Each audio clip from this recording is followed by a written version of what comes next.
Hey watercolor wizards, Hajra here. So you might remember from a past video that I ventured into the world of artist trading cards, also known as ATCs or ACEOs if you sell them. I got every kind of artist trading card type thing that I could buy out there because it really isn't that expensive to buy them. It's only a few bucks a pack for something like this, and in the future I'm just going to cut my own cards. I did want to buy these and see what I could get. First and foremost, you can cut your own artist trading cards. I did this with Arch's hot press watercolor paper, and I really think it's going to be the best surface for any kind of painting, more than the Strathmore or Crescent card surface that you can get. But if you want to just for fun get a few packs, or if you don't have any Arches and you just want to get the trading cards cut out, let me go through the stuff that you can buy. So with these frame cards, they're just the right size for mounting and sharing and selling or displaying your own trading card. So I've done that here with my own trading card. It comes with 6 cards and envelopes, and I've used one, and I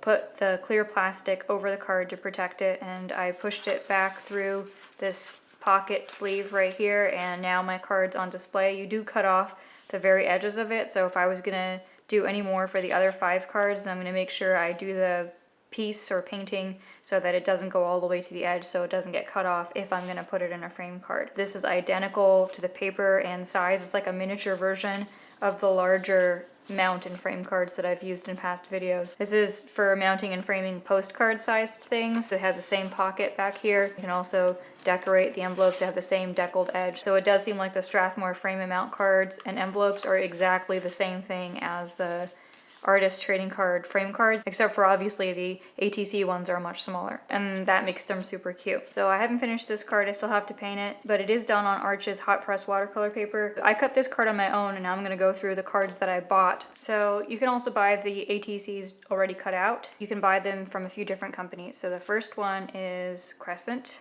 Bought the assorted packs for all the different kinds that I could find because I didn't want to have like giant packs of these cards because I plan on cutting my own. I just wanted to sort of get a sample. So this is the assorted pack that comes with all the different kinds for the Crescent ones, and it has blackboards, whiteboards, and white cardstock. So you can see that this is illustration board. It's black illustration board, and it's really quite thick.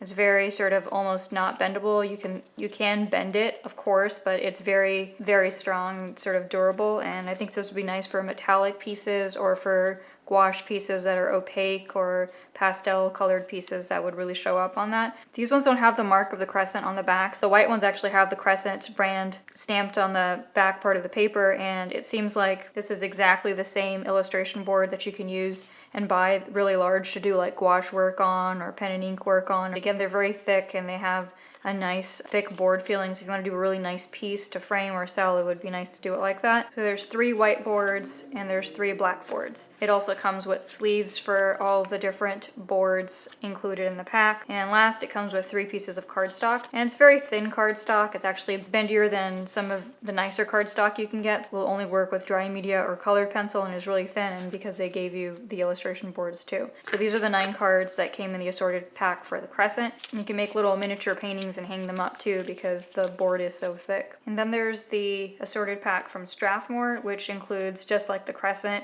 all the different kinds of cards that you can buy in larger packs from Strathmore. And again, I got the assorted one so I could get a little bit of each of all of them. So let's start with the Vellum Bristol, which is just a nice cardstock, and it is thicker and a little bit nicer than the cardstock that comes in the Crescent. There's 2 pieces of the Vellum Bristol and 2 pieces of the Smooth Bristol. And the Smooth Bristol is just a little bit glossier and better for marker work, but both of these would be good for markers or ink or for any other kind of color pencil or dry media. Okay, so I've turned the light down a bit. The brighter lighting does cause a little bit of a sort of overexposure and light for some of these textured papers. And I've also zoomed in a bit. So, and the next one they have is the canvas.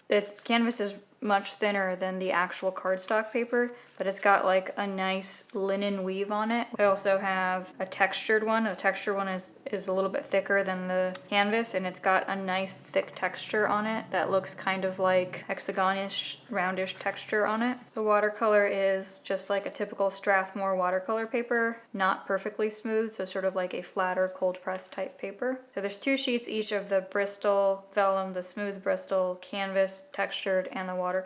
And what's left now is 1 sheet each of the illustration board, and this is very similar to the Crescent illustration board, except for this is from Strathmore, and an acrylic painting piece. This is specifically for acrylics, and it has a similar finish to the canvas, except for the canvas is much thinner. So I'm assuming that this is just a canvas finish, but it's actually not for acrylic or oil. And I'm looking forward to doing a piece each for separate videos of all of these different papers, whether it's from the Strathmore or the Crescent, so we can see how different media and what I use react to that and what kind of different finishes we get. So that's the Strathmore assorted pack. I also got some Encaustic board, and I'll pull one of these out. I've put them into plastics just so they can protect the finish. It's a little MDF or masonite board, so it's basically like for miniature oil painting or acrylic painting. So if you did want to do oil, this is perfect for it. And it's called Encaustic board, and it's made by Ampersand Art, because if it can accept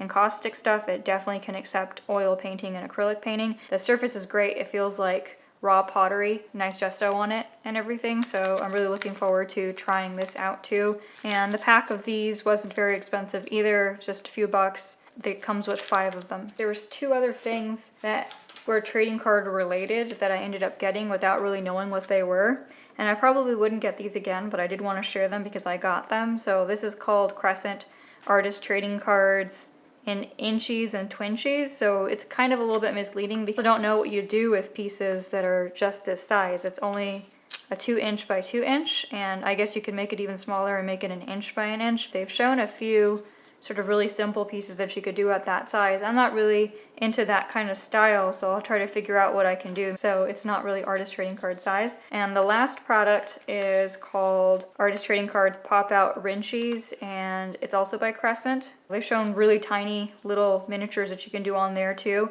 What this reminds me of is when I was in elementary school in the 90s, they had something called Pogs, which we can all remember with a great deal of embarrassment if you were there. But I popped all of these little circles out, and they look like this. I've kept the stencils for now in case I need them for anything. These are what the circles look like. It looks like on the back of it that you can see that it's popped out of the same illustration board. So unlike the inchies and twinchies, this is actually popped out of the illustration board, because you can see the stamp of it, and plus it's really thick just like the illustration board. And these are more durable. I do like that they're on illustration board, unlike the inchies and twinchies, which are just on a really thin cardstock. I mean, these were like less than $2 a pack, which is why I tried them out, because it had the artist trading card label on it. There's 64 of them, so you could totally do a larger piece that is all made up out of circles and sort of glued together, which I think is probably something more interesting to me than doing really teeny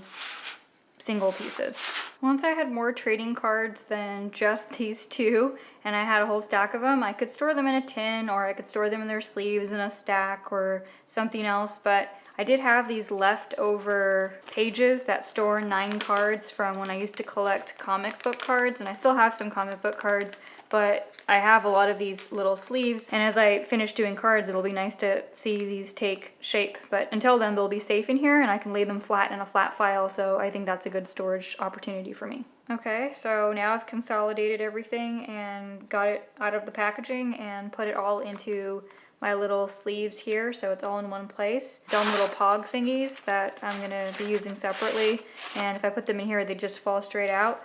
Also, the MDF masonite type board is not gonna fit into these pockets either. I tried, and it's just really too thick to fit into this pocket, so I've got those 5 separate little circles, my masonite board, and also my 6 envelopes and cards, and I'm only gonna be using these if I sell any of my cards, so that's fine if I have these separately. I've got my 2 cards that I've got started here. This third space is reserved for the card that I bought from Annika after our collaboration, and it's still not here yet, but that spot is for that card.